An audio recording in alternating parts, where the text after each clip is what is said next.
ওমর যখন প্রেসিডেন্ট হলেন, রাতের বেলায় প্রজারা ঘুমাতো, প্রেসিডেন্ট ওমর প্রজাদের খবর নেয়ার জন্য রাস্তায় রাস্তায় ঘুরতো। কে না খায়া আছে, কে কষ্টে আছে, তার বাড়িতে খাবার পৌঁছিয়ে দিতেন ওমর নিজে। এক মহিলার কথা তো আপনারা জানেনই, যে মহিলা চুলার মাঝে পানি বসাইছিল, খাবার নাই, বাচ্চাদেরকে সান্ত্বনা দিচ্ছিল, বাচ্চারা ভাবছে মা রান্না করছে। রাতের বেলায় ওমর খবর নেয়ার পরে যখন জানলেন, তখন নিজের কাঁধের মাঝে আটার বস্তা নিয়ে ওই মহিলার বাড়িতে ওমর পৌঁছাইয়া দিছে। আর আমরা মুসলমান রাজা বাদশাহ, আমরা প্রেসিডেন্ট, আমরা মন্ত্রিত্ব পাইলে আমরা মানুষের টাকা লুট করে কানাডায় বেগম পাড়া বানাই।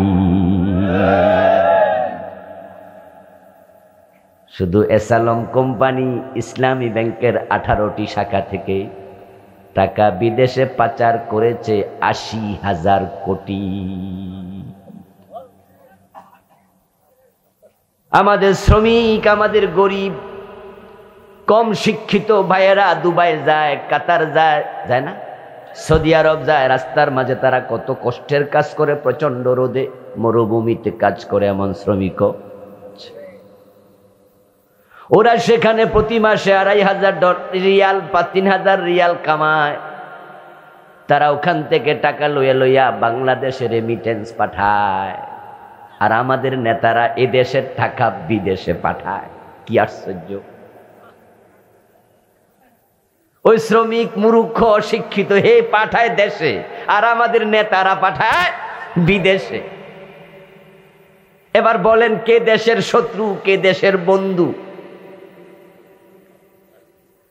জনগণের প্রতি কোনো দায় দায়িত্ব নাই, ভালোবাসা নাই। ওই গরিব জনগণ এখন এক একটা ডিম কিনে খাওয়া লাগে 12 টাকা, 11 টাকা, মাঝে মাঝে 13-14 টাকাও। আর ঢাকাতে যখন আপনি পরোটার সাথে খাবেন, তখন ডিম একটা পোস্ট করে দেখ আর অমলেট বানায় দেখ, তখন টাকা নেয় এখন 20 টাকা। 20 টাকা নেয়। গ্রামে কত না জানি না। ও দোস্ত, কিছুক্ষণ আগের বক্তা বলে গেছে, এমন কিছু মানুষ সমাজে আছে যারা লজ্জায় চাইতে পারে না, টাকার অভাবে কিনতে পারে না। ওদের চোখের পানি হয়তো আমরা দেখি না, তবে তারা বড় কষ্টেই আছে। একজন হাই স্কুল শিক্ষকের বেতন কত খবর নেবেন? একজন হাই স্কুল প্রাইমারি শিক্ষকের বেতন কত? চাকরিটা আছে, বেতন তার এখন 25,000, 30,000। আলহামদুলিল্লাহ কোন রকম চলছে ভালো। বেসরকারি হাই স্কুল যেগুলো আছে সেগুলো তো বেতন আরো কম, এরপরও চলছে যা চলছে। কিন্তু যখন চাকরিটা শেষ, তখন তো বেতনটা বন্ধ। যেই বেটা এলাকায় মাস্টার হিসাবে পরিচিত, সবাই স্যার বলে, উনি যে বেতন পায় না, কিন্তু উনার সন্তানকে তো খাওয়াতে হবে, বউকে কাপড় চোপড় কিনে দিতে হবে। এখন তো বেটা ভিক্ষাও করতে পারে না, আবার টাকার অভাবে কিনতেও পারে না। এখন বেটা চোখের পানি দেখাইয়া কানবে, সেটাও পারে না, দরজা বন্ধ করে কান্না করা লাগে।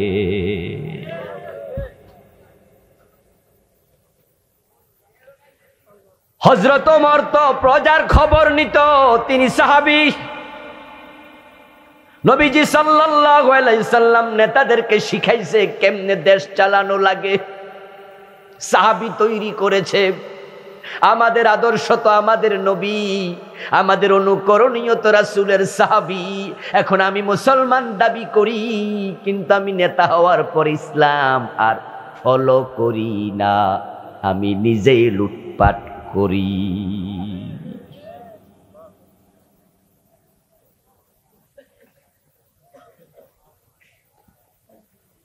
গোলাপ ফুলের অনেক প্রশংসা করলেন। গোলাপ ফুল দেখতে বড় দারুণ, পাপড়ির দিকে তাকালে চোখ জুড়ায়, নাকের কাছে নিলে মৌ মৌ গন্ধে মন জুড়ায়। গোলাপ যদি চাপ দেয়, প্রক্রিয়াজাত করে, তাহলে আতর বের হয়। গোলাপ সর্বাঙ্গ সুন্দর, কিন্তু গোলাপ যদি কলিতে থাকে, ফুটে ফুটে না, ফুটার আগে নাকের কাছে নেন কাঁচা কাঁচা গন্ধ, চোখের সামনে ধরেন সৌন্দর্য নাই, কলিকে চাপ দেন আতরও নাই, এটাকে ফুটতে দিতে হবে। কোরআন আছে আজকে মাদ্রাসায়, কোরআন আছে আজকে মসজিদের তাকে, এটাকে যদি সংসদে ঢুকানো যায়, সমাজে কায়েম করা যায়, ইসলামের সৌন্দর্য নয়ন জুড়াইয়া যাবে। কিন্তু সেই কোরআনকে সংসদে নেয়ার জন্য, রাষ্ট্রে কায়েম করার জন্য আমাদের ভূমিকাটা কি? আমরা তো তেলাওয়াত করে তাকে রেখে দিয়েছি, মনে করছি দায়িত্ব শেষ। কোরআন কি শুধু তেলাওয়াতের জন্য এসেছে নাকি? এটাকে আতর বানায়া কাজে লাগান। আল্লামা ইকবাল রাহিমাহুল্লাহ একটি কবিতা বলেছেন, ও জামানে মে মুআজ্জাজ থে হামিলে কুরা হোকর और तुम खार हुए तारके कुरा बनकर। আল্লামা ইকবাল রাহিমাহুল্লাহ বলছেন, একটা জামানা ছিল মুসলমানরা ছিল খুব সম্মানী, মুসলমান যেখানে ইজ্জত সম্মান সেখানে, মুসলমান ছিল যেখানে বিজয় তাদের পায়ে চুমু দিয়েছে সেখানে, কারণ তারা ছিল সবাই কোরআনওয়ালা। এক হাতে ছিল কোরআন আর এক হাতে ছিল তলোয়ার। কোরআনের বাহিরে চলে নাই, যে চলেছে তাকে তলোয়ার দিয়ে মোকাবেলা করেছে, সামান্য অন্যায় মেনে নেয় নাই। তাই সে মুসলমানের হাতে আল্লাহ তাআলা তুলে দিয়েছিল রোম সাম্রাজ্য, আজকের ইতালি। ইতালির রাজধানীর নাম কি? রোম। পৃথিবীর অনেক প্রাচীন নগরী, রোম সাম্রাজ্য ওমরের সময় বিজয়ী হয়েছে, কালেমার পতাকা সেখানে পতপত করে উড়েছে। আজকের ইরান তৎকালীন পারস্য সাম্রাজ্য হযরত ওমরের সময় বিজয়ী হয়েছে। কবি নজরুল বলেছেন, অর্ধ পৃথিবী করেছো শাসন, ধুলার তপ্তে বসে, খেজুর পাতার প্রাসাদ তোমার বারে বারে গেছে খসে। ওমর, তুমি তো অর্ধ পৃথিবীর শাসন কর্তা ছিলে। আজকের স্পেন, নাম শুনছেন না? স্পেনে কালেমার পতাকা উড়েছিল প্রায় 700 বছর। স্পেন মুসলমানরা শাসন করেছে কত বছর। সম্রাট বাবর, আওরঙ্গজেব, আলমগীর, হুমায়ুন, নাম শোনেন নাই? ওরা কোন উপমহাদেশের শাসনকর্তা ছিল? এই ভারতবর্ষের। যখন পাকিস্তান, বাংলাদেশ, ইন্ডিয়া সবটা একসাথে ছিল, পুরা উপমহাদেশ প্রায় 1000 বছর আমরা চালাইছি। আর এখন আমরা শুধু মাইর খাওয়া জাতি। তামাম পৃথিবীতে শুধু মুসলমান মাইর খায়। Bosnia, Chechnya, Somalia, Kashmir, Algeria, ফিলিস্তিন, ভারতের গুজরাট, আমাদের পাশের রাষ্ট্র মায়ানমার, ইয়ামান, সিরিয়া, ইরাক, ঠিক না? শুধু মাইর খাওয়া জাতি। আমরা এখন সব জায়গায় শুধু পিড়া খাচ্ছি, মাইর খাচ্ছি, কারণ আমাদের হাতে এখন আর কোরআন নাই। আরে ভাই, স্পেনে একজন প্রেসিডেন্ট ছিল, নাম ছিল রডারিক। কি নাম? সে ছিল খ্রিস্টান। তার সৈন্যদের কোনো একজন মুসলিম বা বোনের ইজ্জতে হাত দিয়েছিল। তখন বিচার চেয়েছে সে বোন দর্শিতা হওয়ার পর, কিন্তু প্রেসিডেন্ট রডারিক যখন জানছে মেয়েটি মুসলিম, তখন বলছে মুসলিম হলে বিচার নাই, যাও। কিসের বিচার তোমার?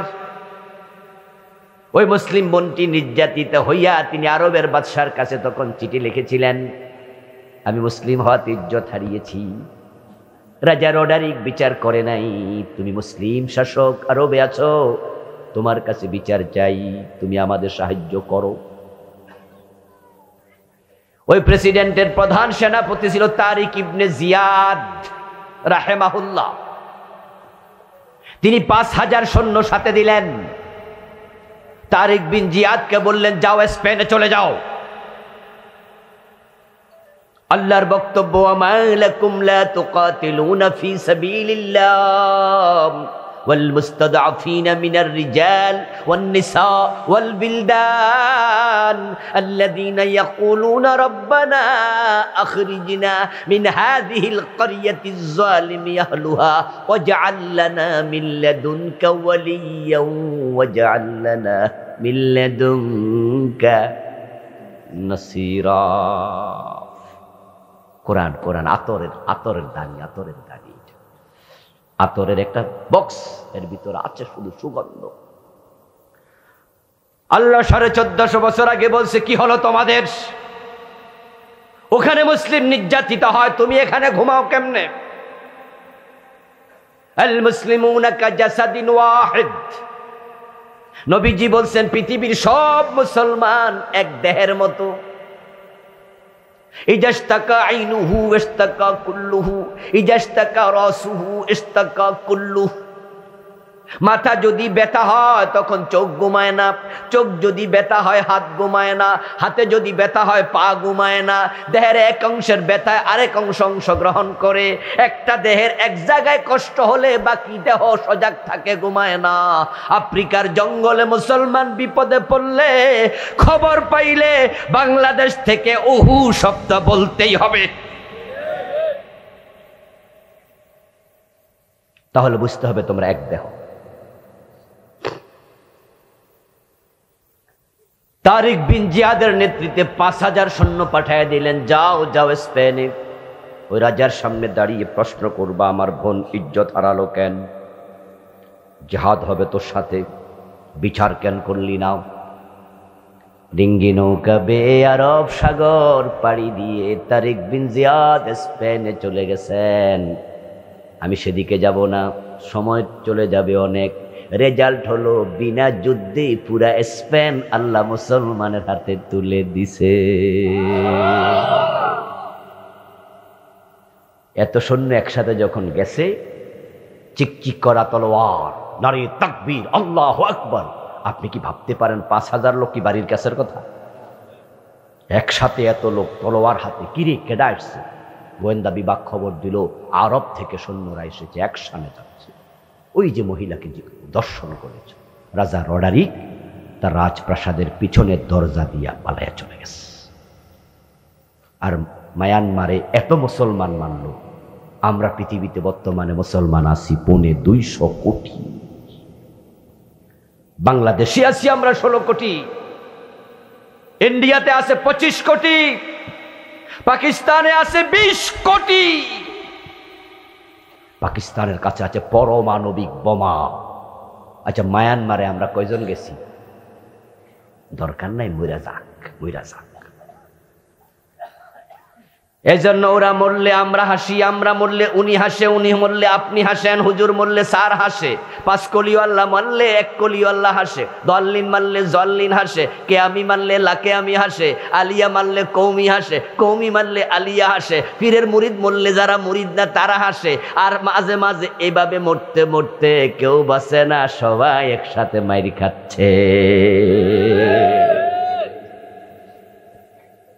এই জন্য কোরআন থেকে আমরা শিখবো এবং মানব। রাজি আছেন তো ইনশাআল্লাহ? আমি সূরাতুস সফের যে 9 নম্বর আয়াত পড়েছি, আসুন আমরা সেখানে একটু ফিরে যাই। সূরা সফের 9 নম্বর আয়াতে আল্লাহ তাআলা মূলত নবীজি মুহাম্মদ সাল্লাল্লাহু আলাইহি ওয়াসাল্লামের জীবনের লক্ষ্য প্রসঙ্গে কথা বলেছেন। যে আল্লাহ নবী মুহাম্মদকে পৃথিবীতে কেন পাঠালেন, কোন উদ্দেশ্যে পাঠালেন।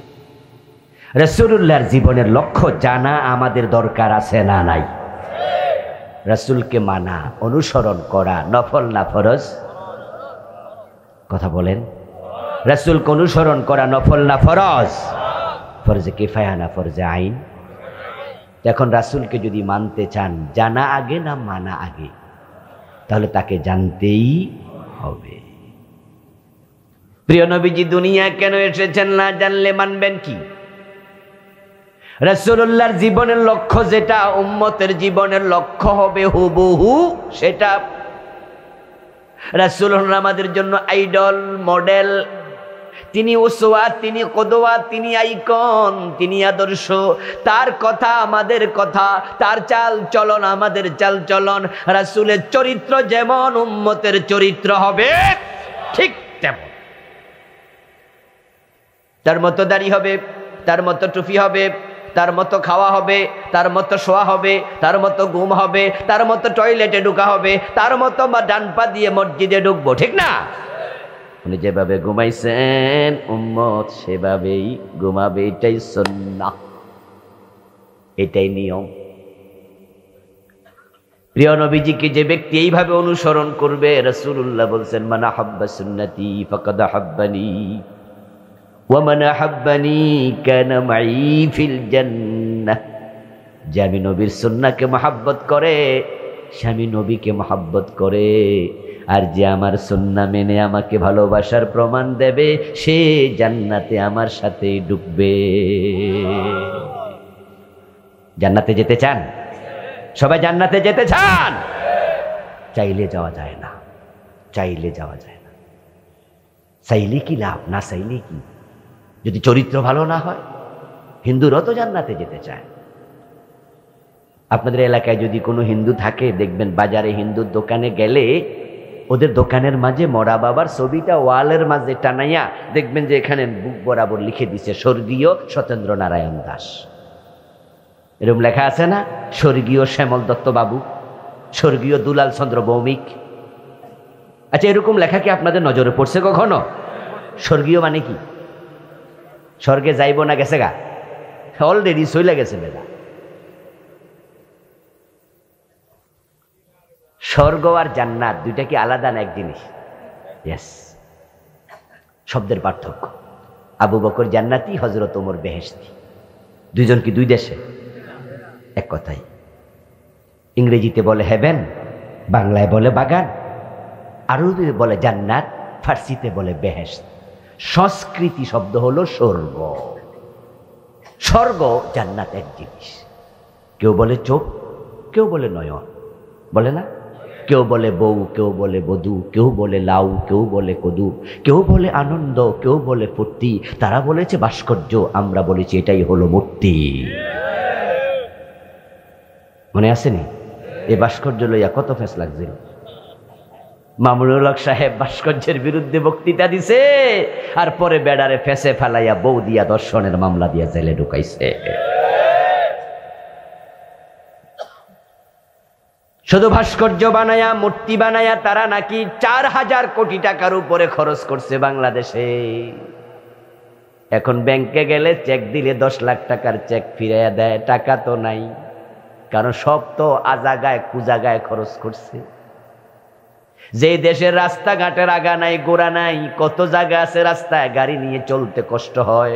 এই যে আপনাদের কচুয়ার রোড যেটা হাজীগঞ্জ দিয়া গেছে, এই রাস্তায় যদি প্রাইভেট কার নিয়ে যান দেখবেন যে আপনার কি পরিমাণ কষ্ট। সিএনজি যাইতে পারবে না। অবস্থা এমন হয় যদি মহিলার পেটে বাচ্চা থাকে আর প্রসব বেদনায় সিএনজিতে তুলে নেন, রাস্তায় প্রসব হয়ে যাবে ধাক্কাস।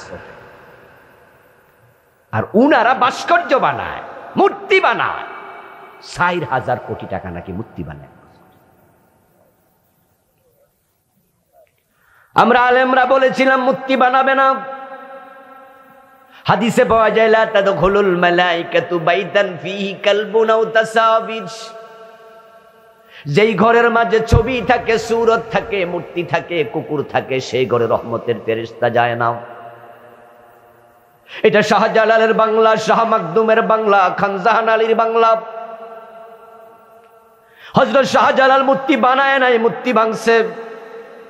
ইব্রাহিমের সন্তান আমরা, ইব্রাহিম মূর্তি বানায় নাই, মূর্তি ভাঙছে। নবী মুহাম্মাদের উম্মত আমরা, মক্কা বিজয়ের পর তিনি 360 মূর্তি মক্কা থেকে সরাইয়া দিছে। মুসলমান মূর্তি কেন বানাবে? মূর্তি বানাইও না, বানাইও না। তারা মনে করছে আমরা বঙ্গবন্ধুর সাথে শত্রুতা করছি। না না না, তোমরা ভুল বুঝেছ। যদি কেউ আমার বাবার মূর্তি বানাতে চায়, আমি আমার বাবার মূর্তিও বানাতে দেব না। মূর্তি বানানো কি মুমিনের কাজ না মুশরিকের কাজ? ওরা তখন কইছে হুজুররা আপনারা বোঝেন না, আমরা মূর্তি বানাই না, আমরা ভাস্কর্য বানাই। আর অন্দরে হাইকোর্ট দেখা, মানে আমরা ব্যাক কল পাইছি। আচ্ছা আপনারা বলুন তো আমার ভাইয়েরা, ওনারা যে ভাস্কর্য বানাইছে এটার কি হাত নাই, পা নাই, নাক নাই, কান নাই? তো মূর্তির নাই, তো দুইটার পার্থক্য কি? বাতিজা চাচারে কয়, চাচা তোমার অভ্যাস বড় খারাপ, তুমি সুদ খাচ্ছ, মানুষ খারাপ কয়। চাচা খেপা কয়, তোরে কইছে কেডা? আমি মুনাফা খাই। কি খায়? ইংরেজিতে কি খায়? ইন্টারেস্ট খায়। নাম ফাল্টাই দিছে, বিসমিল্লাহ কইয়া মদ খাইতেছে।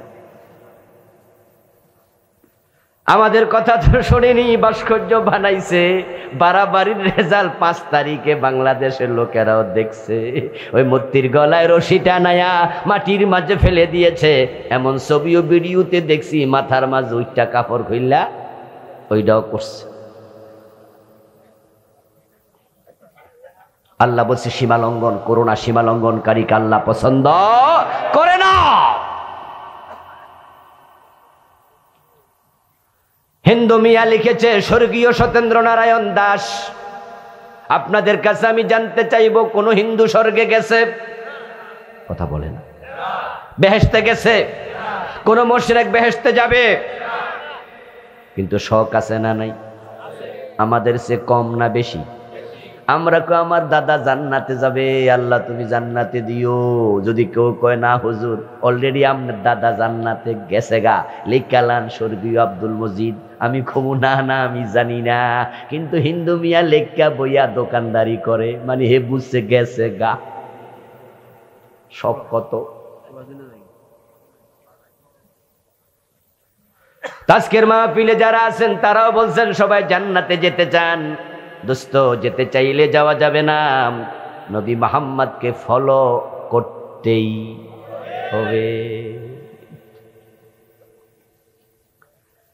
কোরআন মাজিদ আয়াত নাজিল হলো, ইয়াউমা লা তামলিকু নাফসুন লিনাফসিন শাইআ ওয়াল আমরু ইয়াউমা ইযিন লিল্লাহ। সেদিন কেউ কারো উপকারে আসবে না, সেদিন সব কিছু নিয়ন্ত্রণ থাকবে কার? এই আয়াত নাজিল হওয়ার সাথে সাথে রাসূলুল্লাহ বাড়িতে গেলেন, হযরত ফাতেমাকে ডাকতে শুরু করলেন, ও ফাতেমা কলিজার টুকরা মেয়ে আমার, শোন, আয়াত নাজিল হয়েছে, ইনকাজি নাফসাকে, ইনকাজি আনকিজি নাফসাকে ওয়ালাউ বিশিক্কি তামারা। ও ফাতেমা, নিজেকে জাহান্নামের আগুন থেকে বাঁচাও, আমল করো, আমল করো, আমল করো। হাতে যদি একটা খেজুর থাকে 2 ভাগে ভাগ করো, 1 ভাগ খাওয়ার জন্য রাখো, আর 1 ভাগ গরিবকে দাও। ওই খেজুরের বিনিময়ে আল্লাহ যদি জান্নাত দেয়, চেষ্টা করো নবীর মেয়ে পরিচয় দিয়ে জান্নাত পাওয়া যাবে না।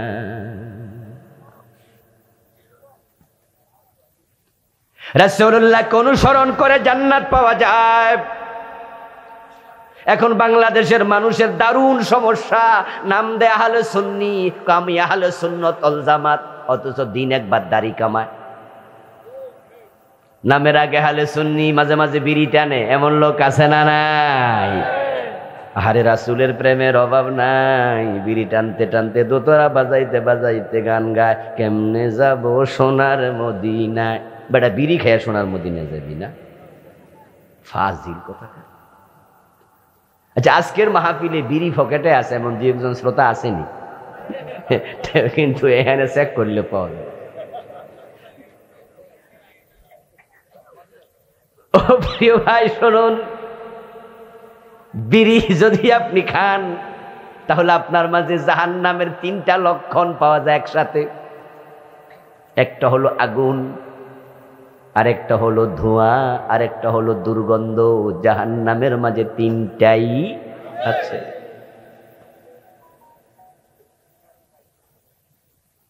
যদি হিন্দু মারা যায়, হিন্দু মারা গেলে হিন্দুদের যখন গায়ে আগুন ধরায়, যারা জানেন তারা বলেন তো আগুনটা শুরু করে কোথা থেকে? মুখ থেকে। এটাকে বলে মুখাগ্নি। পরিবারের বড় ছেলে প্রথমে মুখের মাঝে আগুন ধরায়, তো হিন্দু বেড়া তো আগুন মুখে দিছে মরার পরে, আর আপনি তো নিজেরটা দেয়া শুরু করছেন মরা। কামডা করলেন কি? লা তুলকু বিআইদিকুম ইলাত তাহলুকা। কোরআনে আল্লাহ বলে ধ্বংসের দিকে, ক্ষতির দিকে নিজেকে ঠেলে দিও না। আপনি যদি 3 তলার ছাদ থেকে পড়েন, আপনি মরে গেলেন, আত্মহত্যা করলেন, আল্লাহ বলবে তোমারটা তুমি ধ্বংস করছো, তুমি মরে গেছো, আমার কি? এরকম নাকি ধরবে? কথা কয় না। আপনি বিষ খেয়ে মরে গেলেন, আল্লাহ করবো মইরা যা, নাকি ধরবে? তো আপনি বললেন আল্লাহ ধরে কেন? আল্লাহ ধরার কারণ হলো আপনার বডি তো আপনি বানান নাই, আপনারে বানাইছে কে? এই যে আপনার মানি ব্যাগের মাঝে 1000 টাকার নোট আছে, আপনি পুলিশের সামনে 1000 টাকার নোটে আগুন লাগাইয়া দিয়েন, দেখবেন পুলিশ আপনাকে সাথে সাথে অ্যারেস্ট করে ফেলবে, আপনাকে আইনের আওতায় নিয়ে যাবে। এই মিয়া টাকাতে আগুন লাগাইলা কেন? আপনি বলবেন যে আমি রিক্সা চালাইয়া কামাইছি, আমার টাকা আমি ফুরমো। পুলিশ বলবে বেটা টাকার মাঝে লেখা আছে গণপ্রজাতন্ত্রী, টাকার মালিক তুই, কইল কেডা রে? তুই বানাইছ তুই টাকা, এটা রাষ্ট্রের সম্পদ, তুমি ইউজার, তুমি উপকারভোগী, তুমি এটার মালিক না, রাষ্ট্র এটার মালিক। এই চোখ আপনি ইউজ করছেন, হাত আপনি ইউজ করছেন, কিন্তু এটা বানাইছে কে? আপনার মালিক কে? আল্লাহ আপনাকে ধরবে। এই জন্য আপনি চাইলেও আত্মহত্যা করতে পারবেন না। আমার বন্ধু বলতেছিলাম রাসূলুল্লাহ সাল্লাল্লাহু আলাইহি সাল্লামকে অনুসরণ করবেন, প্রিয় নবীকে মানবেন, মানলে জান্নাত, না মানলে জান্নাত নাই। এখন নামের আগে আহলে সুন্নাত ওয়াল জামাত, আপনি বিড়ি খাচ্ছেন, নিজের ক্ষতি নিজে করছেন, আপনার ক্যান্সার হবে, ফুসফুসে প্রদাহ হবে, আপনার দেহের মাঝে অনেক জটিল জটিল রোগ হবে সিগারেট খাইলে। নিজের ক্ষতি নিজে করার অধিকার দিল কে? কারণ তোমার বডির মালিক তো তুমি না। এজন্য সিগারেট পান করা কবিরা গুনাহ, ধূমপান কবিরা গুনাহ, এটা আত্মহত্যার কাছাকাছি হয়ে যায়, এটার মাঝে ক্যান্সারের জীবাণুও আছে। ধূমপান বিষপান, অতএব সাবধান। বিষ খাইলে যেমন গুনাহ হয়, আত্মহত্যা হয়, ধূমপানও স্লোলি নিজেকে ধ্বংস করে। জান্নাতে যেতে চান, টাকনুন নিচে কাপড় পরে বসে আছেন, আমার রাসূলকে অনুসরণ না করলে জান্নাত নাই। আমার রাসূল টাকনুন নিচে কাপড় পরছে কয়দিন? জান্নাতে যেতে চান, অথচ সুদে টাকা লাগানো আছে। আজকের মাহফিলও 2-4 জন সুদখোর, নিজের নামে নাই, বেনামে আছে। অনেকে আছে হাজি সাহেব বালা মানুষ, নিজের সুদ খায় না, তবে আমার বোনের কিছু টাকা আছে, এটা একটু বাড়াই টাড়াই দিতেছে, ঠিক না? আমি সুদ খাই না, আমার বোনের 1,3 টাকা আছে, ওইগুলো একটু লাইরা সেরা আমি একটু বড় করে দিই। সুদও খায়, মিশা কথাও কয়। মা নিজের ছেলের কাছে সুদে টাকা লাগাইছে, এমন খবর আমার জানা আছে।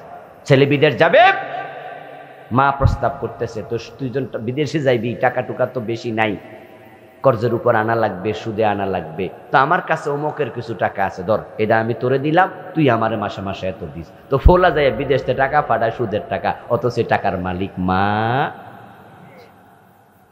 কোন দেশে আছি? আপনি ফাইল আটকায়া ঘোষ খাবেন, আপনি ওজনে কম দেবেন, মালে বেজাল দেবেন, আপনি বোনের জমি ভোগ করেন। বাপ মরছে 10 বছর, মা মরছে 7 বছর, বোনের জমি দেয় না, এমন জালেম ভাই আছে না নাই?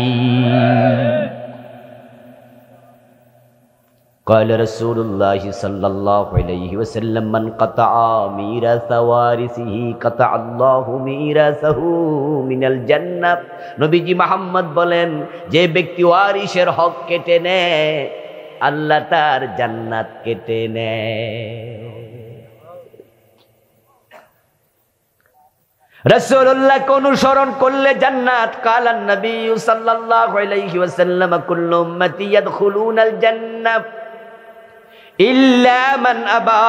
কিলা মান আবা ইয়া রাসূলুল্লাহ? ক্বালা মান আতানি দাখালাল জান্নাতা ওয়া মান আসানি ফাকাদ আবা। নবীজি মুহাম্মদ বলেন, আমার সব উম্মত জান্নাতে যাবে, তবে অস্বীকারী উম্মত জান্নাতে যাবে না। প্রশ্ন করা হল, ইয়া রাসূলুল্লাহ, অস্বীকারী উম্মতকে? রাসূলুল্লাহ সাল্লাল্লাহু আলাইহি সাল্লাম জবাব দেন, মান আতানি দাখালাল জান্নাতা ওয়া মান আসানি ফাকাদ আবা, যে আমি নবীকে অনুসরণ করে সে জান্নাতে যাবে, যে আমাকে অনুসরণ করে জীবন চালায় না সে জান্নাত পাবে না।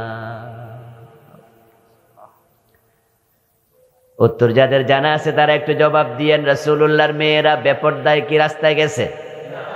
উনার বউয়েরা বেপরদায় চলছে? তা আপনার মাইয়া কলেজে যায় বোরকা ছাড়া, খবর কি হাজী সাহেব? আপনার ক্লাস 10-এ পড়া মেয়েটা, যুবতী মেয়েটা কলেজে পড়ুয়া ছেলের কাছে একা একা প্রাইভেট পড়তে দিয়েছেন, খবর কি? একই টেবিলে বসে এই পাশে ছেলে এই পাশে মেয়ে, এবার যে প্রাইভেট পড়াইতেছে দুইজনের মাঝখানে শয়তান তৃতীয় জন হিসাবে আছে না নাই? এই বেকুব, এই কমবুজ মুসলমান, তুমি কেন বুঝো না? তোমার বউ যদি একা পাও, তোমার বিবাহিতা বউ যদি তোমার পাশে একসাথে বসে, দরজা লাগানোর পরে তুমি আর তোমার বউ যদি এক ঘরে থাকো, ওই বউকে দেখলে তোমার ভিতরে কি পরিবর্তন আসে না? উত্তেজনা আসে না? আগ্রহ আসে না? আকর্ষণ আসে না? তো তোমার মেয়েটা যে বেডার হাতে দিয়া দিলা, তোমরা যে একা একা ছাইরা দিলা পড়ার জন্য, তাদের মাঝে কি আকর্ষণ শয়তান তৈরি করে না?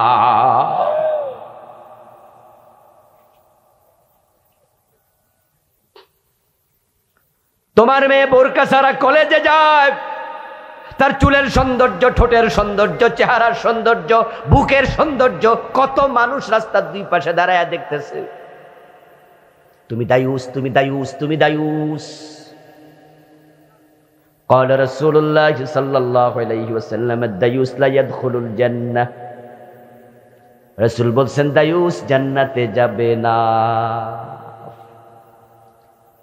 আপনাদের কনসেপশনটা একটু জানবো, বলুন তো, যে যা জানেন বইলা লাইবেন, লজ্জার কিছু না। দায়ুস কি পুরুষ না মহিলা? ভুল মেসেজ আমাদের দেশে, এই জন্য তো আমি জিজ্ঞাসি, কারণ আমি জানি যে এটা কইব। আমাদের দেশে আমরা দায়ুস শব্দটা মহিলাদের দিকে ইন্ডিকেট করি, অথচ দায়ুস এটা পুরুষবাচক শব্দ, এটা নারীবাচক শব্দই না। দায়ুস লা ইয়াদখুলু, লা তাদখুলু রাসূল বলেন নাই। আর দায়ুস লা ইয়াদখুলু ওয়াহিদ মুযাক্কারে গায়েব, মুযাক্কার মানে পুরুষ। দায়ুস জান্নাতে যাবে না, লা ইয়াদখুলু পুরুষ। কিলা ইয়া রাসূলুল্লাহ ফামাদ দায়ুস, সাহাবী প্রশ্ন করলেন, হুজুর দায়ুস আসলে কি? قال رسول الله صلى الله عليه وسلم الذي لا يبالي من يدخل في اهله, দায়ুস হলো ওই পুরুষ যে পুরুষ তার পরিবারে কারা আসলো কারা গেল এই বিষয়ে বেখবর, এই বিষয়ে বেপরোয়া। তার মেয়েটা কার সাথে মিশে বাবা হিসাবে খবর রাখে না, বাবা দায়ুস। তার বোনটা কার সাথে মিশে বড় ভাই খবর রাখে না, ভাই দায়ুস। স্ত্রী কার সাথে আড্ডা দেয়, দেবরের সাথে গল্প করে। নিজের বউটা পর পুরুষের সাথে গল্প করে। বেটা বিদেশ থেকে টাকা পাঠায়, তার বউ 13 জনের সাথে হাসি তামাশা করে। এই বিষয়ে তার কোনো শাসন নাই, স্বামী হিসাবে সে দায়ুস। বাবা দায়ুস, ভাই দায়ুস, স্বামী দায়ুস। বাবা পুরুষ, স্বামীও পুরুষ, ভাইও পুরুষ। দায়ুস পুরুষবাচক শব্দ। আল্লাহর জান্নাতে তো মাগনা পাওয়া যায় না। আমরা যত মাগনা মনে করি, আমরা মনে করি বেহেশত আল্লাহ আমারে না দিয়া দেয় কারে, কারণ আমি তো কালেমা টালেমা পড়ি, নামাজ কালাম পড়ি। আল্লাহ কি ওই শরৎচন্দ্রের বেহেশতে দিব, ডোনাল্ড ট্রাম্পের দিব? বেড়া তো আল্লাহ কয় না।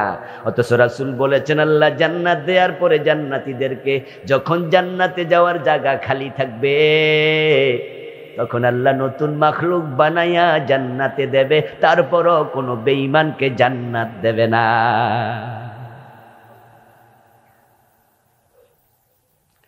আপনি ভাবছেন আমি তো বেঈমান না, আমি তো মুমিন। ও দোস্ত, মুমিন কোরআন মানো না, হাদিস মানো না, কিসের মুমিন তুমি? বলবা হুজুর কিছু তো মানি। এই হলো প্রবলেম, এটাই হলো বাংলাদেশের সমস্যা। রাসূলকে মানেননি, কই মানি। কেমনে মানলেন? কই দাড়ি টুপি আছে। ও মাশাআল্লাহ, তো রাসূল তো চোর ধরে হাত কাটছে, ডাকাত ধরে শুলে দিছে, জেনা করলে 100 বেত লাগাইছে, বিবাহিত জেনাকারীকে পাথর মারছে। রাসূল তো মদিনা মুনাব্বারা রাষ্ট্র 10 বছর কোরআন দিয়া চালাইছে, এগুলা মানেননি। কই হুজুর সব কি আর পারিনি? ঠিক না? শুরু তো কইছে মানি, রাসূল রে মানি, তুই জিজ্ঞেসি আর পরে ঠিক হয় না। এখন আপনার মনে মনে এরাত মনে মনে চিন্তা হলো, এই যে কিছু মানতেছি আল্লাহ তাআলা থাপড়াইয়া সপড়াইয়া কয়দিন পরে বেহেশত দিয়ে দেব। আসলে কি তাই? আপনি ভুল বুঝেছেন, কোরআনের মেসেজ কিন্তু তা নয়। অপরাধী জান্নাত তখনই পাবে যখন তার অপরাধটা কুফর এবং শিরিক পর্যন্ত না পৌঁছবে। কিন্তু কারো অপরাধ যখন শিরিক আর কুফর পর্যন্ত পৌঁছে যাবে, তখন কপালে জান্নাত আর নাই এবং কোনো দিন পাবে না। আমাদের বাংলাদেশের অধিকাংশ ইসলাম অর্ধেক যারা মানে, কিছু মানে না, অধিকাংশের না মানাটা কুফর পর্যন্ত চলে যায়, জঘন্য শিরিক পর্যন্ত চলে যায়। কান খুলে শুনুন, আপনি 100 টন মদ খাইছেন পুরা জীবনে, প্রতিদিন মদ খায় 2-4 কেজি কইরা, এমন মদখোরও আছে। 30-40 বছর মদ খাইলে কত গ্যালন খাইছে হিসাব নাই। 500 মহিলাকে জেনা করছে, প্রতিদিন জেনা করতেছে, টাকার অভাব নাই, নতুন নতুন মেয়ে অফিসে ডাইকা নিয়ে যায়, চরম চরিত্রহীন, খুন করেছে বোমা মাইরা একাই 1000 মানুষ। কিন্তু যদি শিরিক আর কুফর না করে, সেও ক্ষমা পেতে পারে। আর যদি কেউ একটা শিরিক নিয়া মরে, তার ক্ষমা নেই। কাদিয়ানির নাম শুনছেন? কিরে ভাই, জি একটু জোরে মোরে কওয়া লাগবো তো। শুনছেন? আচ্ছা, কাদিয়ানি কি নামাজ পড়ে না, রোজা রাখে না, মসজিদ নাই, দাড়ি নাই, জান্নাতে যাবে তো? মোমেন না কাফের? কয়টা কুফরি করছে? একটা। কনসেপ্টটা ক্লিয়ার করেন। ইবলিস শয়তান জান্নাতে যাবে, সে কি ইবাদত করে নাই? বরং হাদিসে পাওয়া যায় আল্লাহর জমিনে 5 আঙ্গুল জায়গা খুঁজে পাওয়া যাবে না যেখানে ইবলিস সিজদা দেয় নাই। এত ইবাদত করছে, করতে করতে করতে করতে ফেরেশতাদের সাথে একসাথে বসবাস করত। আদম আলাইহিস সালামকে আল্লাহ যখন বানান, তখন কিন্তু সেখানে ফেরেশতাদেরকে ডাকছিলেন, ওয়াইদ কুলনা লিল মালাই ইন্নী জাইলুন ফিল আরদি খলিফা, আমি ফেরেশতাদেরকে বলেছি খলিফা বানাবো। কুলনা লিল মালাইকাতি ইসজুদু লি আদম, আমি ফেরেশতাদেরকে বলেছি আদমরে সিজদা করো। কিন্তু ইবলিস যে ফেরেশতা, ইবলিস যে লোকটা আজাজিল, সে কি ফেরেশতা না জিন? কোরআনে আছে কানা মিনাল জিন। ইবলিস কিন্তু ফেরেশতা না। তাহলে আল্লাহ আদমকে বানাবেন এই কথাটা বলছেন কাদের কাছে? তো এই বেড়া আইলো করতে এনে, এ বেড়া তো ফেরেশতা না। কুলনা লিল মালাইকাতি ইসজুদু লি আদম, বলেছি ও ফেরেশতারা আদমরে সিজদা করো। তো এই বেড়া তো ফেরেশতা না, এই বেড়া আসলো করতে? এই বেড়া তো জিন। তার উত্তর হলো, সে ইবাদত করতে করতে এত উপরে উঠছে, এখন আল্লাহ তাকে ফেরেশতাদের সাথে একসাথে থাকার অনুমতি দিয়ে দিছে। কোন আলেম বলেন এই ইবলিস ছিল ফেরেশতাদের মুআল্লিম, প্রশিক্ষণ দিত, তালিম দিত। এবার বলুন তো, সে ইবলিস এখন মোমেন না কাফের? মাশাআল্লাহ, জোরে বলেন, মোমেন না কাফের? এবার বলুন, সে কুফরি করছে কয়টা? একটা। কুফরি আর শিরিক এত খারাপ, এটা করলে জান্নাত শেষ। এখন আমাদের দেশে আমরা রাসূলুল্লাহকে মানি না, কিছু মানি না, বাকিরা যে মানে না, ওইটার জন্য তাওবার অনুভূতি লাগবে। যেখানে পারবেন না সেখানে রাব্বানা যালামনা আনফুসানা বলা লাগবে, আল্লাহ আমি সরি। তাহলে আপনি মাইর খাবেন, তাওবা কবুল হবে, বিনা মাইরে জান্নাত। আবার কাউকে কাউকে কিছুদিন জাহান্নামে শাস্তি দিয়া তারপরে দেবেন জান্নাত। কিন্তু যদি কুফরি করেন, শিরিক করেন, জান্নাত নাই, হারাম। ওয়ামান ইউশরিক বিল্লাহি ফাকাদ হারামাল্লাহু আলাইহিল জান্নাহ। কোরআনে আল্লাহ বলেন যে আল্লাহর সাথে শিরিক করে আল্লাহ তার জন্য জান্নাত হারাম করে। এখন আমাদের দেশের লোকদের অবস্থা হলো তারা কিছু মানে না রাসূলকে, কিছু ফলো করে না কিছু। যেমন মসজিদে যখন যায় তখন কোন পা দিয়ে ঢোকেন বলেন না ভাইয়েরা? কোন পা? বের হওয়ার সময় কোন পা? নামাজ শুরু করে আল্লাহু আকবার দিয়ে সালাম ফিরিয়ে নামাজ শেষ করে। এবং এই মুসলমান 20 মিনিট যদি মসজিদে থাকে, 20 মিনিটই আল্লাহ এবং রাসূলের কথা মতো চলে। ইমাম যদি ভুল করে ইমামরেও ছাড় দেয় না, লোকমা দিয়া দেয়, ঠিক না? মাগরিবের ফরজ 2 রাকাত পরে সালাম ফিরাইয়া দিছে ইমাম ভুলে, আমরা কি সালাম ফিরাবো না লোকমা দেব? ইমাম যদি বাবা হয় ছাড় দেবো? বাবারেও ছাড়বো না, রাসূল রে ফলো করো। ও বাবা, আমার রাসূল মাগরিব পড়েছেন 3 রাকাত, আপনি সালাম ফিরাইছেন 2 রাকাত, আপনারে ফলো করি। কিন্তু এই মুসলমানগুলো যখন মসজিদ থেকে বের হয়ে আদালতের চেয়ারে বসে রায় দেয় হাকিম সাইজা, তখন আল্লাহর আইনে আর একটা রায়ও দেয় না। মসজিদে হুজুর রেও ছাড়ে না, আর আদালতে বইলে নিজেই মানে না। আপনাদের চাঁদপুর জেলায় জজ কোর্ট আসেনি? এমন 2-4 জন ম্যাজিস্ট্রেট আছে, বিচারক আছে, জজ আছে, যারা 5 ওয়াক্ত নামাজি, এত সুন্দর দাড়িওয়ালা বিচারক আছে। দেখবেন যে টুপি মাথায় দেয় এমন বিচারকও আছে। জোহরের নামাজ পড়তে গেছে, ইমামের পিছনে খাড়াইছে, ইমাম 2 রাকাত পড়ার পরে বসতে ভুলে গেছে। 2 রাকাত পড়ার পরে আত্তাহিয়াতু পড়া কি ওয়াজিব না? কথা বলে না ভাইয়েরা? ওয়াজিব না? ইমাম ভুলে গেছে। ইমাম যখন দাঁড়াতে শুরু করেছে, পিছন থেকে জজ সাহেব লোকমা দিয়ে দিছে। ইমামের ওয়াজিব ভুল হয়েছে, জজ সাহেব ছাড়ে নাই।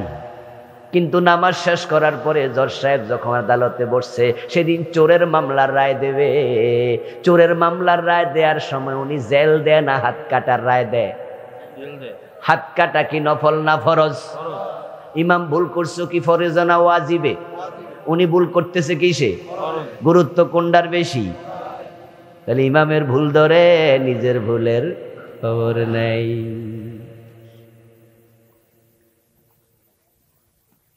السارق والسارقة فاقطعوا أيديهما جزاء بما كسبا نكالا من الله। আমার আল্লাহ অর্ডার করে, ও দুনিয়ার মুসলমানেরা, চোর নারী হোক আর পুরুষ হোক, ধরে ধরে হাত কেটে দাও। আমার রাসূলুল্লাহ সাল্লাল্লাহু আলাইহি সাল্লাম বলেন, আমার মেয়ে ফাতেমা চুরি করলে ফাতেমার হাতও কাটবই। 53 বছরে কয়দিন কাটছেন? চোর নাই, ঠিক না? সব আল্লাহর ওলি। একটা দিন আল্লাহর আইন মানেন নাই। এবার জজকে প্রশ্ন করুন, ও জজ, আপনি চোর ধরে হাত কাটেন না কেন? এটা তো ফরজ। জজ দেখবেন যে বলবে, আমি আমার এলেম দিতাই শোনা সরো, এটা রাষ্ট্রে নাই, আমি কেমনে মানি? এখন রাষ্ট্রে চোর ধরে হাত কাটার যে আইন, এটা কি ফেরেশতা আইসা ঢুকাবে না আমাদের দায়িত্ব?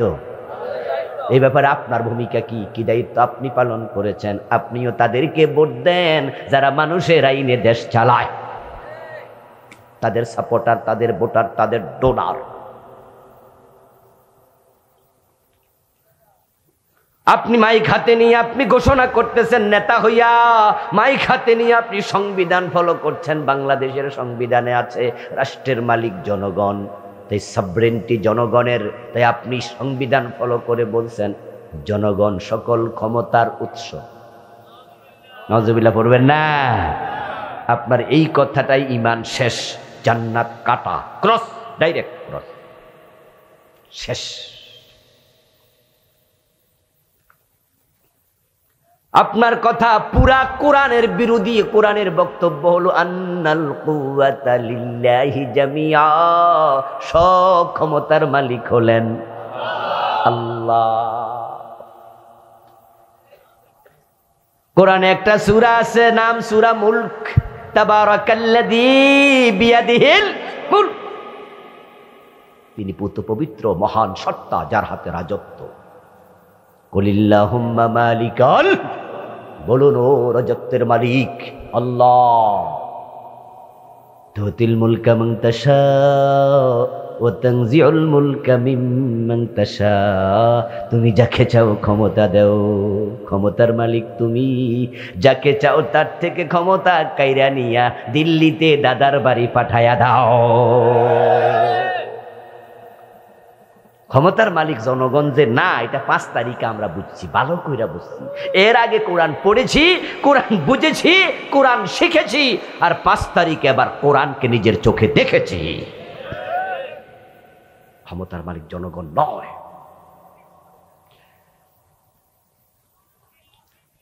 ওনারা ঘোষণা করেছিলেন ভিশন 2041, 2041 করে নাই, ওনারা বলছে 41।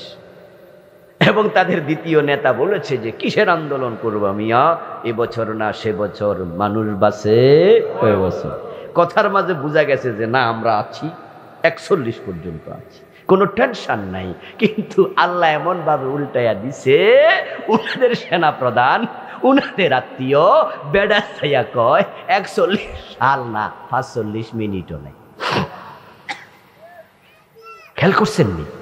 আশ্চর্য কথা, আমরা যেটা ভাবি নাই, কল্পনাও করি নাই, তারাও করে নাই।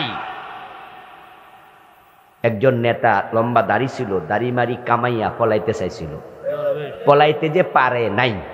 আপনারা বলুন তো, সেই লোকটা যদি 4 তারিখও টের পাইতো, তাহলে একা একটা হেলিকপ্টার লইয়া পলানোর টাকা তার আছে না নাই? সে চাইলে তার নিজের বাড়ির ছাদে হেলিকপ্টার নামাইতে পারে, পারতো না? পারতো না? ও তো নিজে হেলিকপ্টার আছে। ও বেটা আবার দাড়ি মারি কামাইয়া ফলাইতে হবে কেন? নৌকা মৌকা উঠটা ফলাইছিল না? আবার লগে লয়ে গেছে আমাদের কুমিল্লার এক পাবলিকের। আরে বোঝে না যে কেমনে ফলাইতে হবে, এইটাও ঠিক নাই, মাথা ঠিক নাই। গরু হারাইয়া কৃষক গরু হারাই গেছে, গরু খুঁজতে খুঁজতে খুঁজতে খুঁজতে একবারে সারাদিন অস্থির হয়ে গেছে। সন্ধ্যাবেলায় ঘরে ফিরছে, গরু তো পায় নাই, কিন্তু ঘেমে ঘুমে অস্থির। ঘরে যাইয়া বউরে কয়, মা এক গ্লাস পানি দাও। এই কথা শুনা ফোলা বলতেছে, কি বলতেছেন? ফোলারা কয়, আরে ভাই, গরু হারাইলে এমনই হয়। ক্ষমতা হারাইয়া আগা মাথা নাই, দাড়ি মারি কামাইছে। আচ্ছা, দাড়ি তুই কামাইছ বেটা, তো হেতার লোক ওরস কেন? হেদারে সবাই চিনে না? ও বেটা তো মন্ত্রী, ও বেটা তো সবাই চিনবে। আপনি না দাড়ি কামাইছেন, আপনারা হয়তো চিনা একটু জটিল, কিন্তু লগে যেটা আছে আনিসুল হক, সেই জন্য নৌকায় উঠছে। মানুষ যখন ধরছে, হে না কইয়া দিছে আমার একা ধরো কেন, সাথে তো উনিও। কি ফেস লাগছে বলেন তো এবার? আমার বন্ধু, ক্ষমতার মালিক আল্লাহ। আল্লাহ চাইলে 1 সেকেন্ডও ক্ষমতা থাকে না। ফেরাউন রে পানিতে ডুবাইছে কে? আরে ক্ষমতা তোমরা মাই খাতে নিয়ে কোনোদিন বলবা না ক্ষমতার মালিক জনগণ। ওই ফেরাউনের কথা আল্লাহর কোরআনে আছে না নাই? ও দোস্ত, ফেরাউনের লাশটা এখনো জমিনে আছে না নাই? আমি 8-10 বছর আগে মিশরে গেছিলাম, ফেরাউনকে দেখে এসেছি। কায়রোর জাদুঘরে শটান শুয়ে আছে। এই কোরআন আল্লাহ তাআলা বলছেন, আল-ইয়াউমা নুনাজ্জিকা বিবাদানিকা লিতাকুনা লিমান খালফাকা আয়া। আল্লাহ বলে, ফেরাউন, তোরে পানিতে ডুবাইয়া মারলাম, কিন্তু তোর লাশ পচতে দেব না। 3100 বছর পানিতে ভাসমান ছিল, পচে নাই। আমাদের যে গরু মরু মইরা গেলে আমরা পানিতে ফালাই দিই না, মাঝে মাঝে খালে বালে ফালাই দিই। পচতে কয়দিন লাগে? 2-3 দিন, 5 দিন।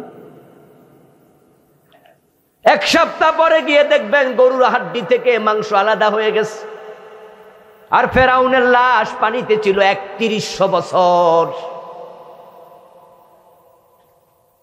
পচে নাই, গলে নাই, হাঙ্গর তিমিতে খায় নাই, আল্লাহ রাইখা দিছে লিতাকুনা লিমান খালফাকা আয়া। আল্লাহ বলে তোকে আমি পরবর্তী প্রজন্মের জন্য নিদর্শন বানাবো, মানুষ যেন বুঝে আমি আল্লাহ চাইলে পানিতে চুবাইয়া মারতে 1 মিনিটও লাগে না। ফেরাউন কি মূসা আলাইহিস সালামকে বাঁচাইতে আইছিল না মারতে আইছিল?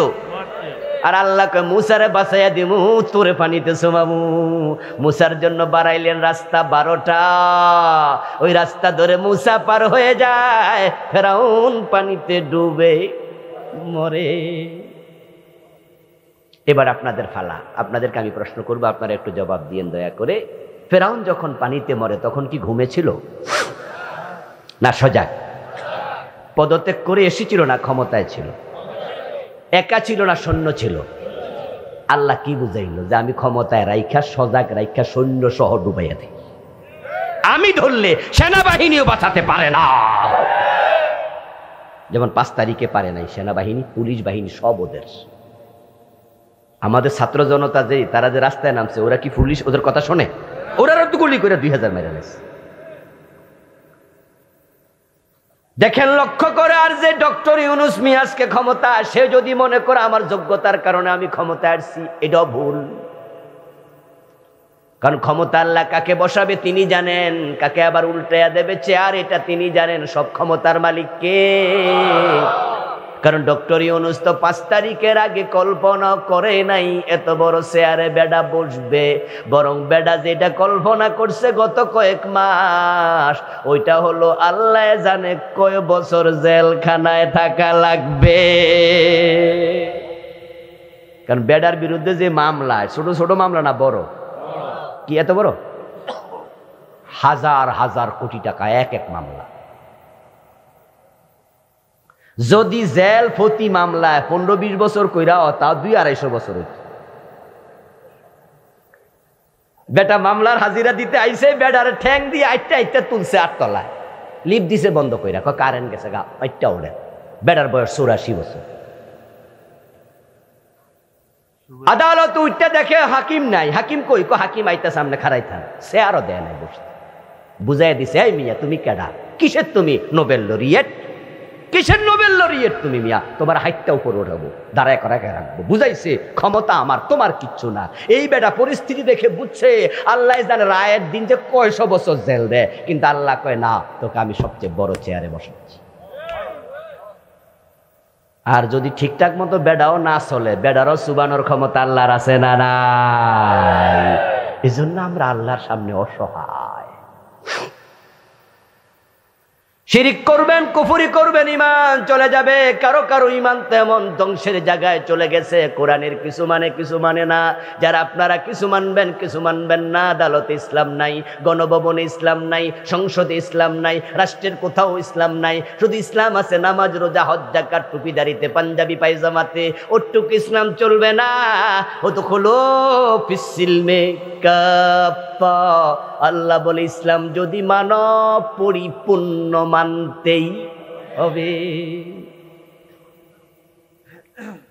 অর্ধেক মানার কোনো নিয়মই নাই।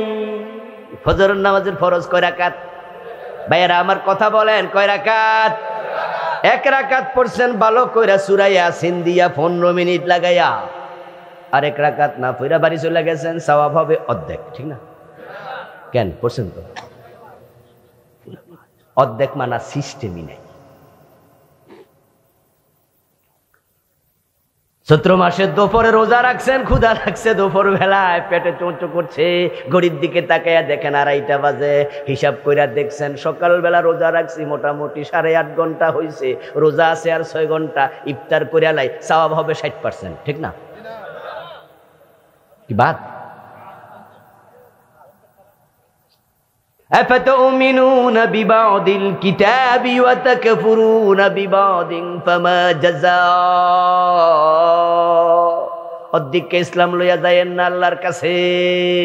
আল্লাহ কোরআনে বলে দিছে, কোরআনের কিছু মানো কিছু মানো না। যারা অর্ধেক মানো ফামা জাযা, আমি আল্লাহর কাছে তাদের কোনো পুরস্কার নাই। আদম আলাইহিস সালাম জান্নাতে আল্লাহর কথা মানে নাই কয়টা? এই ভাইরা কথা বলেন, কয়টা মানে নাই? জান্নাতে থাকতে পারছে? আমরা মানি না কয়টা? তো জান্নাতের আশা করেন কেমনে? আদম, মা হাওয়ার আল্লাহ জান্নাতের পোশাক পর্যন্ত খুলে নিয়ে গেছে। জান্নাতের পোশাকটা পর্যন্ত পরায় রাখে নাই। পোশাক খুইলা ল্যাংটা বানাইয়া তারপরে গাছের পাতা দিয়া শরীর ঢাইকা দুনিয়া পাঠাইছে। যাও। فلما ذاقا الشجرة بدت لهما سوآتهما طفقا يقصفان عليهما من ورق الجنة। সাথে সাথে গায়ের পোশাক আল্লাহ খুলে নিয়ে গেলেন, খসে পড়ে গেল। জান্নাতের গাছের পাতা দিয়া লজ্জাস্থান ঢাকা লাগলো। এই খবর কোরআন দিয়ে আল্লাহ আমাদের বুঝায়, আমার কথা যদি না শোনে আমি জান্নাতে থাকতেও দেই না, জান্নাতের পোশাকও পরতে দেই না। আপনি ক্লাসের ফার্স্ট বয়, আমরা তো সবাই পড়েছি, সবাই ছাত্র, আবার সবাই পড়াচ্ছি, হয়তো অনেকে শিক্ষক, কিন্তু পড়েছি সবাই ছাত্র। ক্লাসের আপনি ফার্স্ট বয়, আপনি লেখাপড়া খুব ভালো। আপনাকে ক্লাস টিচার বলল যে এই ছেলে, এই জায়েদ দাঁড়াও, আপনি দাঁড়াইলেন না, বসে আছেন। টিচার আপনাকে বেয়াদব বলবে না? এই জায়েদ, তোমারে দাঁড়াইতে বলছি, শোনো নাই, দাঁড়াও। আপনি দাঁড়ান না, টিচার কিন্তু রেগে যাবে আবার। কিরে তোরে কি কইছি বোঝস নাই? ওঠ বেটা, দাঁড়া, বসে আছে। এই বেয়াদব! খেয়াল করবেন, ক্লাসে ফার্স্ট বয়, অঙ্কে 100তে 100 পায়, ইংরেজিতে 100 পায়, খুব ভালো ছেলে, কিন্তু এখন একটা কথা শোনে নাই। একটা না শোনাতে বেয়াদব বলতে দেরি করবে না, কারণ তিনি সম্মানী, তিনি প্রিন্স, তিনি টিচার, তার কথা মান্য করা লাগে। তিনি বলেছেন দাঁড়াও, সে দাঁড়াইতে হবে, কথা শুনবে না, বেয়াদব। আর ক্লাসে একটা নেস্টি ছেলে, পড়ে না, নাম্বার পায় না, ফেল করে, কিন্তু টিচার তাকে যা বলে তাই শোনে। টিচার বলে ছেলে ছাত্র ভালো না, কিন্তু বিনয়ী, ঠিক না? ওরে বেয়াদব বলবে না।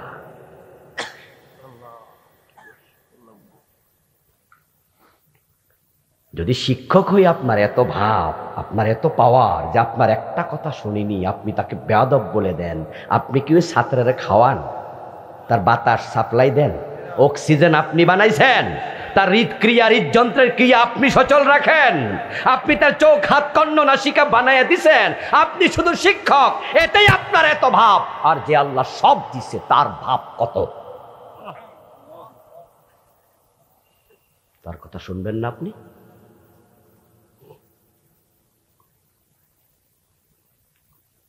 অধিকা ইসলাম লয়ে সামনে আগাবেন না, সাবধান।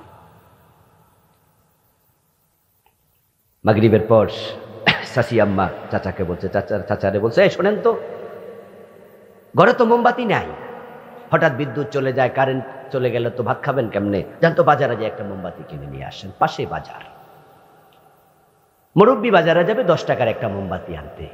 ঘরের আলমারির ড্রয়ারটা খুলে তাকায় দেখে 1000 টাকার একটা নোট আছে, ভাঙতি কোনো টাকাই নাই। মনে মনে ভাবছে যে কি করি, 1000 টাকা নিয়ে মাগরিবের পরে আমি বুড়া মানুষ বাজারে যাব, যদি পকেট মাইন নিয়ে যায় অথবা কোনোভাবে হারায়া যায় 1000 টাকা, এটা কি ঠিক হবে? কিন্তু ভাঙতি তো নাই, এখন কি করি? টাকা ছাড়া বাজারে গেলে মোমবাতি তো মাগনা দেবে না, পয়সা ছাড়া দেবে না বাকিতে, কি করি? হঠাৎ মাথায় বুদ্ধি আসছে, সুন্দর করে ভাঁজ করে মাঝখানে সিরা লাগছে। সিরা অর্ধেকটা আলমারিতে রাইখা তালা লাগাইয়া মনে মনে ভাবে, যদি এই অর্ধেক হারায় 500 বাঁচলো। আপনাদের কাছে জানতে চাইবো, জবাব দিয়ে, সেরার পরে টাকার দাম আসেনি? উনি যে ভাবছে 500, অবুঝ। অর্ধেক টাকা নিয়ে বাজারে যায়া দোকানদারের হাতে দিয়া বলতেছে, বাতিজা 10 টাকার মোমবাতি দে, 490 টাকা ফিরাই দে। দোকানদার তো অর্ধেকটা নোট দেখা বড় বড় চোখ দিয়া চাচার দিকে তাকায়া মনে মনে ভাববে, কবে যে পাগল হইছে আল্লাহ জানে, চাচিয়ে জানেনি। কি পাগল ভাববে না? সে তো ভাববে কি রে, চাচা তো ভালো মানুষ, কিন্তু কামড়া করলো কি যে টাকা যে অর্ধেক লই আইছে।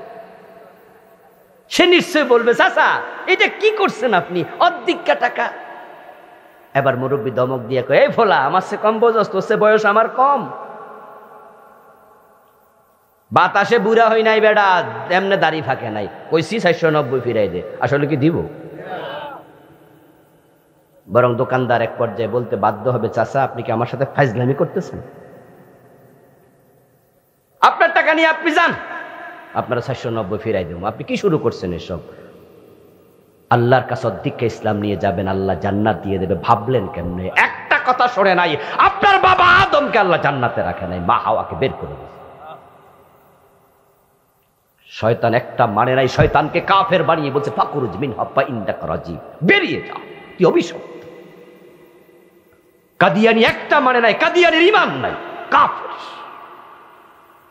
আমার সামনে যারা আছেন সবাই বলবেন কাদিয়ানি কাফের। আমি জানি কওমি আলেমরা ফতোয়া দেয় কাদিয়ানি কাফের, আলিয়াওয়ালারা ফতোয়া দেয় কাদিয়ানি কাফের, আহলে হাদিসরা ফতোয়া দেয় কাদিয়ানি কাফের, হানাফিরা ফতোয়া দেয় কাদিয়ানি কাফের, পীর সাহেবের মুরিদরা ফতোয়া দেয় কাদিয়ানি কাফের, আমরা যারা মুরিদ না আমরা ফতোয়া দেয় কাদিয়ানি কাফের। পাস করলি, এক করলি, কিয়ামি লাকিয়ামি, দল্লিন জল্লিন, সবাই মিলে কই কাদিয়ানি কাফের। অপরাধ কি? একটা কথা মানে না, নবী মুহাম্মদ শেষ নবী, কোরআনে আছে রাসূল শেষ নবী, মানে না, তাই তারা কাফের। কোরআনে আছে চোর ধরে হাত কাটো, মানে না, ডাকাত ধরে শুলে দাও, মানে না, জানা করলে 100 বেত লাগাও, মানে না, জমিন যার আইন চলবে তার, আল্লাহর আইনে দেশ চালাও। 53 বছরে মানলেন না।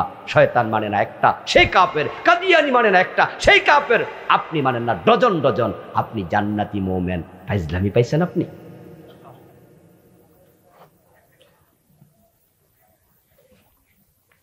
কথাকে আমি বুঝাইতে পারতেছি? সাবধান, খুব সাবধান। এখন কি করব? আবুল কালাম আজাদ সাহেব ওয়াজে আইসা যে প্যাঁচ লাগাই যাইতেছে, বেহেশত তো ভাবছিলাম জামু, এনদের লক্ষণ বেশি। পথ আছে, পথ আছে। ইসলাম সহজ ধর্ম। قال رسول الله صلى الله عليه وسلم يسروا ولا تعسروا بشروا ولا تنفروا। রাসূলুল্লাহ বলছে ইসলামকে সহজ করে দাও, কঠিন বানায়ো না। সুসংবাদ দাও, মানুষকে দুঃসংবাদ শোনায়া সরাইয়া দিও না। আমি ইসলামকে সহজ করে দিচ্ছি এবার, সেটা হলো বুঝত।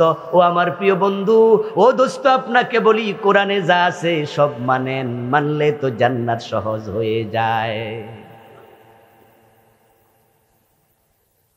আপনি বলে দেন না, হ্যাঁ আমি চোর ধরে হাত কাটার পক্ষে আছি, আমি আল্লাহর আইনে দেশ চালানোর পক্ষে আছি, যেখানে আমার ভুল হয় আমি তাওবা করতে রাজি আছি, ঠিক কিনা?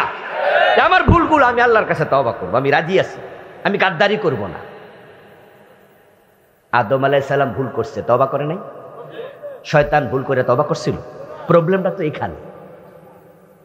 আমরা বলি চোর ধরে হাত কাটো, আর আমার নেতারা বলে কিনা সংসদ ভবনে দাঁড়াইয়া, এবং তারা আমাদের বিভিন্ন সেমিনার সিম্পোজিয়ামে বলে যে হুজুররাই সব মধ্যযুগীয় কথাবার্তা বলে, চোর ধরে হাত কাটলে চোরে ভাত খাইব কি দিয়া?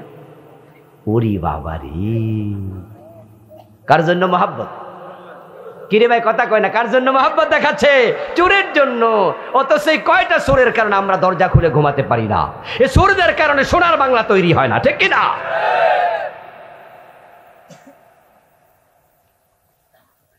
আমার আরো আশ্চর্য লাগে যে আমরা চোর ধরে হাত কাটবো, আমরা চোরের বিরুদ্ধে কথা বলি, নেতা খেপে যায় কেন? কারণ কি জানেন? কারণ নেতা আসলে চোরের জন্য মায়া কান্না করে না, তিনি নিজের কথা ভাবে। কারণ বাড়িতে আয়নার সামনে দাঁড়ালে আয়নার ভিতরে চোর দেখা যায়। চাঁদাবাজের বিরুদ্ধে বললে আপনারা কেউ কেউ খেপে যান, ঠিক না? আরে কি আশ্চর্য, চাঁদাবাজের বিরুদ্ধে কথা বলবো না, এটা কেমন কথা হলো? আপনার গায়ে কেন লাগবে? আপনিও আমার সাথে একভাবে বলেন যে হ্যাঁ, এমন বাংলাদেশ চাই যে বাংলাদেশে চুরি ডাকাতি চাঁদাবাজি থাকবে না, আমরা সবাই বৈষম্য মুক্ত বসবাস করতে চাই, সোনার বাংলা চাই। ইসলাম মানলে হবে, কেন হবে না? কেন হবে না? এমন একটা দেশ আল্লাহ আমাদের দিয়েছে, আপনি কল্পনা করতে পারবেন না ভাই, কি দারুণ আবহাওয়া, সুবহানাল্লাহ।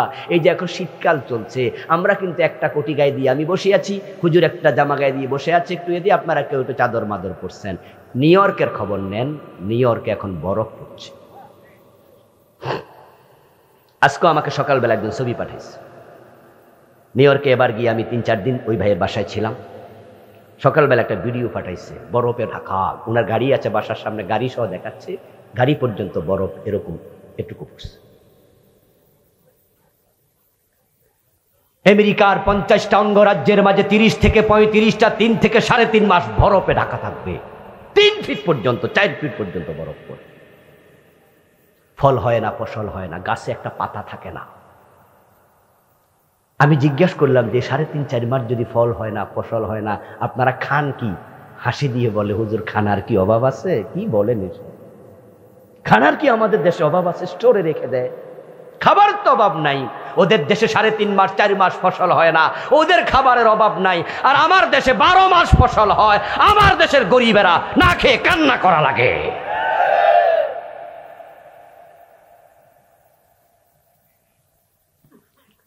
সৌদি আরবে আপনারা গিয়েছেন অনেকে হজ করতে, ওমরা করতে, দুবাই গেছেন চাকরি করতে, কাতারে গিয়েছেন। সৌদি আরব, কাতার, দুবাইতে দেখবেন যে একটা গাছ যদি কোথাও থাকে, দেখবেন গাছের নিচে পাইপ লাইন আছে। সকালে একবার পানি দেয়, সন্ধ্যা আবার পানি দেয়, দিনে 2 বার পানি দিয়া গাছ জিন্দা রাখে।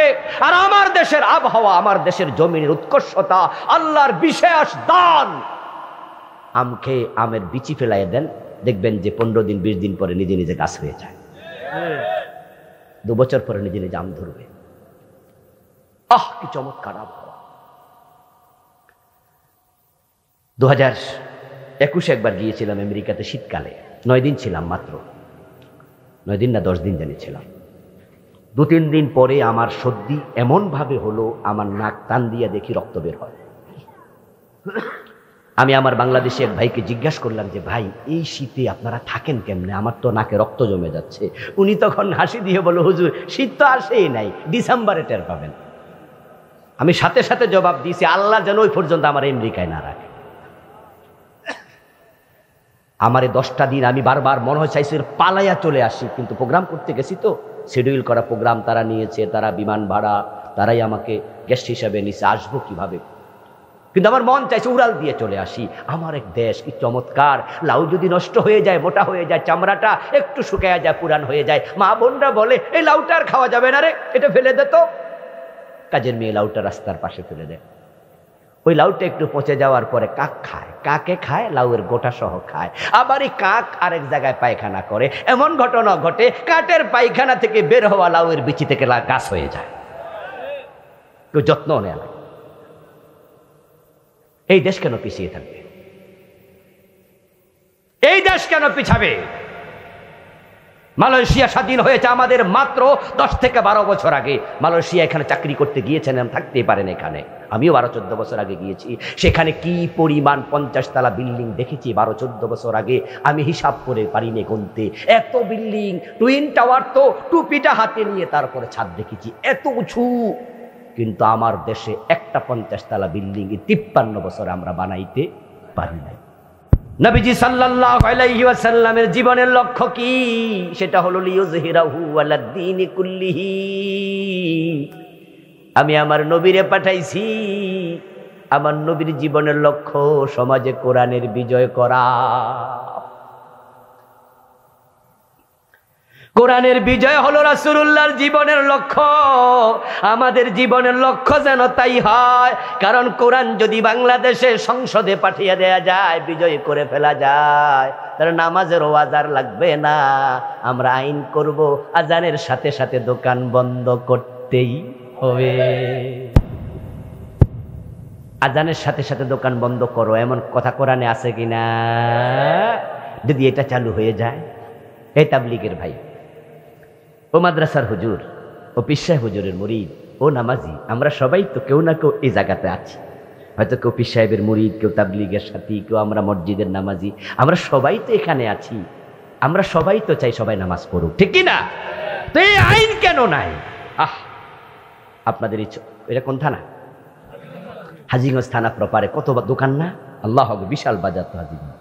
একটু কল্পনা করেন তো, আজানের সাথে সাথে যদি সকল দোকান বন্ধ হতো, সকল দোকানদার মসজিদে যেত, সকল ক্রেতারা মসজিদে যেত, সবাই মসজিদমুখী হয়ে যেত, তাহলে মসজিদে পঙ্গপালের মতো, মৌমাছির মতো মানুষ যদি দৌড়াতো, এক এক মসজিদে 3 বার 4 বার 5 বার জামাত হওয়া লাগতো, মুসল্লি জাগা দেওয়া যেত না। ইসলামের বিজয় যদি হয়, সিনেমা হল থাকবে না, আমরা একদিনে বন্ধ করে দেবো ইনশাআল্লাহ। একটা অর্ডার, শুধু একটা অর্ডার, আর কিছু লাগবে না। যে বাংলা বন্ধ করে দেবো আমরা, স্টার জলসা বন্ধ করে দেব, সিনে প্লাস বন্ধ করে দেব, যত ওয়েবসাইট আছে যেগুলো বিশ্রী উলঙ্গ ছবি দেখায় এই মোবাইলের ভিতরে আছে সব আমরা অফ করে দেব।